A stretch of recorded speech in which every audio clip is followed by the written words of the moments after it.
Alright, today we're going to be making a comforting baked mac and cheese, so let's hop into it. For this recipe, I'm going to be using 3 different types of cheese. The first one being a white cheese, and I'm shredding about 2 cups worth of gruyere. Next, we're going to need 4 cups of yellow cheese. I'm using sharp cheddar here, and notice that I'm shredding the cheese with a KitchenAid attachment. You can do it by hand, but it just takes quite a bit longer. After the yellow cheese, we're going to need about a cup of Parmesan, and I'm finally shredding this. After the parm, just mix all the cheese together, and then we're going to set this cheese off to the side. At this point, you can begin to boil your pasta. You can really use any kind that you want, just make sure it's about a minute before al dente, as it's going to bake in the oven and we don't want it overcooked. Alright, now it's time for the bechamel sauce. You're going to start with 6 tablespoons of unsalted butter, melt that down in a pot. Then take a 1/3 cup of all-purpose flour and mix that together until well incorporated. You just want to make sure that you don't have any clumps of flour in your sauce. Afterwards, you're going to take 3 cups of milk. I'm using whole milk here. You can use half and half. You can also use 1%, but again, it's mac and cheese, so we're not really looking to be healthy here. Then I'm adding a full cup of heavy whipping cream and kind of slowly mixing that in until well incorporated. You're going to let this mixture simmer for a few minutes, at which point I'm lightly seasoning with a little bit of salt and pepper. I don't want to over season as we are adding the cheese that includes that salty Parmesan at the end.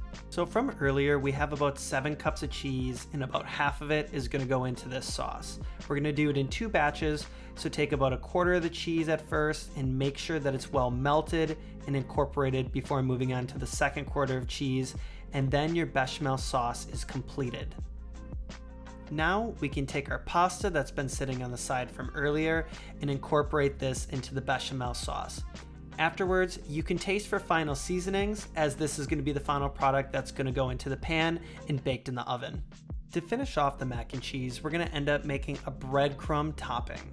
You can use panko breadcrumbs here, but I like using these tempura breadcrumbs from Trader Joe's. I find that they really crisp up nice. I'm using about 1.5 cups here, but feel free to make more depending on how many breadcrumbs you want on the top of your mac and cheese. Take 4 tablespoons of melted butter, place that in along with a little bit of smoked paprika, whisk together, and place it off to the side for building our mac and cheese. Now it finally comes time for construction. I'm going to be doing this in 3 layers, but it definitely can vary depending on the size of the pan that you have.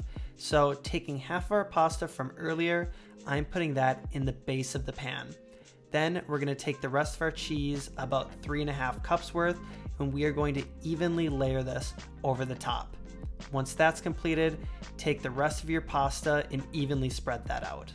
The last and final step is to evenly spread out our breadcrumbs on top and prepare to put into a 350-degree oven for about 30 minutes or until the top is golden brown. After baking, you're going to notice that we really have that nice golden color on top that can wow any crowd. If you guys like the video, please like and subscribe, and I'll catch you in the next one.